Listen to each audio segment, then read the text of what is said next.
मैं एक जरूरी कविता, क्योंकि महापौर जी यहां रेणु जी बैठी है, एक कविता मैं नारी के पक्ष में पढ़ना चाहता हूं। बेशक। मैं अजीब हिंदुस्तान में खड़ा हूं, मैं कहते हुए संकोच और शर्म से भरा हूं। ये वही देश है ना जहां पर कभी लिखा गया पूज्यन्ते यत्र नारी रमन्ते तत्र देवता। अब भाजपा वाले और कांग्रेस वाले दोनों जरा अपनी सीने को टाइट करके बैठिएगा। हम किसी पार्टी के पूंछ के बंधे हुए पीपे नहीं हैं। जहां गलत देख रहे हैं हम वहां अपना प्रहार कर रहे हैं। या बचन हवाओं का रुख मोड़ देंगे हम, या खुद को वाणी पुत्र कहना छोड़ देंगे हम। और जिस दिन भी हिचकिचाएंगे सच लिखने से हम, कागज को फाड़ देंगे, कलम को तोड़ देंगे हम। क्या कहने, वाह। मैं हैरत में हूं कि मणिपुर के अंदर किसी बेटी के साथ अत्याचार हो गया हो और 3 महीने तक वो वीडियो केंद्र तक ना पहुंची हो, वहां के मुख्यमंत्री को पता ना लगा हो। जोधपुर में कोई घटना हो जाए और गहलोत जी को पता न लगे। उज्जैन में कोई घटना हो जाए, मैं हृदय में कंठ तक भरा हूं महापौर जी। 12 साल की बच्ची 4 घंटे तक दस्तक देती रही उज्जैन के दरवाजों पर। किसी शरीफ ने दरवाजे न खोले उसके लिए, वो अर्धनग्न अवस्था में थी।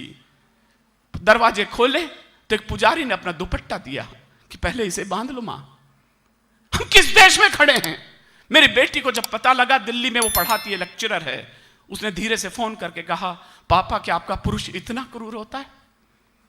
उसने कहा कि क्या 4000 पुरुषों की भीड़ थी, मेरी बात पर आपकी क्रोध भरी ताली उठे। मैंने कहा नहीं बच्चे, वो 4000 पुरुष न रहे होंगे, वो 4000 नपुंसकों की भीड़ रही होगी उस महिला के चारों तरफ। बेशक।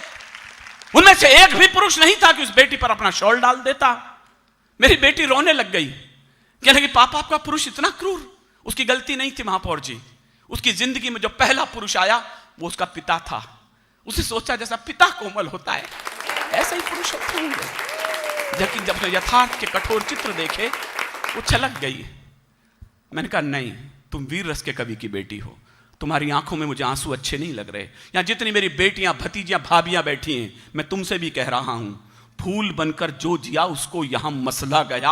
आदमी फौलाद के सांचे में ढलना चाहिए और छीनता हो हक तुम्हारा जब कोई उस वक्त, तो आंख से आंसू नहीं शोला निकलना चाहिए। आंख से आंसू नहीं शोला निकलना चाहिए। आंख से आंसू नहीं शोला निकलना चाहिए। और मैं फिर बहुत निवेदन के साथ कह रहा हूं, मुझे कई बार लगता है इस मुल्क में ऐसा हो क्यों रहा है? इतने कानून, इतने सब कुछ होने के बाद, माफ करें नरेश जी, इस देश में जिस तरह से 10-10 साल तक पीड़िता को न्याय नहीं मिलता है, वकीलों की फौज खड़ी हो जाती है उसे बचाने के लिए। मुझे कई बार लगता है इस देश में न्यायालय के मंदिर न्याय देने के लिए कम और इन हरामखोरों को बचाने के लिए ज्यादा गलियां निकाल रहे हैं। आपकी कमजोर तालियां मुझे कमजोर कर रही हैं। न्याय ही अगर तोड़ देगा न्याय के विश्वास को, मेरे कहने की हिम्मत को दाद देना, मैं अकेला बोल रहा हूं इस बात को हिंदुस्तान में। हो सकता है आने वाले समय में ये दिन आ जाए जो मैं आज बोल रहा हूं, लेकिन न आए इसलिए सूचना दे रहा हूं। न्याय ही अगर तोड़ देगा न्याय के विश्वास को, कौन फिर रोके यहां इन भेड़ियों की प्यास को?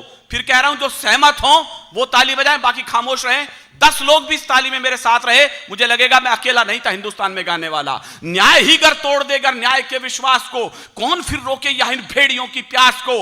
एक ही चारा बचेगा बेटियों के पास, फिर गोलियों से भून देंगे खुद यहां अय्याश को। गोलियों से भून देंगे खुद यहां अय्याश को। गोलियों से भून देंगे खुद यहां अय्याश को। लो एक परी फिर चली गई वहशी पापी हत्यारों से। 2 मिनट मेरे साथ रहिएगा, मैंने इससे अच्छा भी कुछ लिखा नहीं है, ताजा भी नहीं लिखा है, बस वो सौंप के आपको विदा ले रहा हूं। लो एक परी फिर चली गई वहशी पापी हत्यारों से, वो किरण सूर्य की चली गई खुद अपने चांद सितारों से। मैं सोच रहा हूं क्या इंसान इतना वहशी हो सकता है? कलियों की छाती में क्या इतने गहरे कांटे बो सकता है? मैं शीश पटक पूछ रहा, क्या यही भाग्य है माटी का? दुनिया में क्या संदेश गया इस जगत गुरु की माटी का? दुनिया में क्या संदेश गया इस जगत गुरु की माटी का? हम एक ही बात के लिए रेणु जी जाने जाते थे पूरी दुनिया में, हमने वासना को जीत लिया था। वरना पूरी दुनिया में हमसे बेटर वैज्ञानिक बैठे थे। हम एक ही चीज में, आध्यात्म में बड़े थे, वासना को जीत चुके थे। मैंने सुना है अमेरिका में स्वामी विवेकानंद जब भाषण दे रहे थे, एक सुंदर युवती उनके पास आई, कहने स्वामी जी मैं आपसे शादी करना चाहती हूं। कहले मैं तो सन्यासी हूं, मुझसे शादी करके क्या चाहती हो? कहले मैं चाहती हूं आप जैसा सुंदर बेटा मुझे पैदा हो। विवेकानंद ने हाथ जोड़कर धीरे से कहा, मां तुम आज से ही मुझे अपना पुत्र समझ लो। क्या चरित्र दिया हिंदुस्तान ने! हम कौन थे, क्या हो गए और क्या होंगे अभी। आओ विचारें बैठकर हम ये समस्याएं सभी। क्या बात है। कविताएं तो मैं बोल दूंगा, ताली तो मैं बजवा लूंगा, लेकिन इस संवेदना को जीना, मैं संवेदना के सबसे बड़े पुजारी के सामने अपनी कविता बोल रहा हूं, तो इस बात को ध्यान रहे। मैंने सुना है छत्रपति शिवाजी के दरबार में मुगलों की सबसे खूबसूरत बेगम पकड़ लाया उनका सेनापति, कहला महाराज आपके हरम के लिए, बेडरूम के लिए तोहफा लाया हूं। छत्रपति शिवाजी ने तलवार निकाली और कहा सबसे पहले सेनापति को जेल में डालो।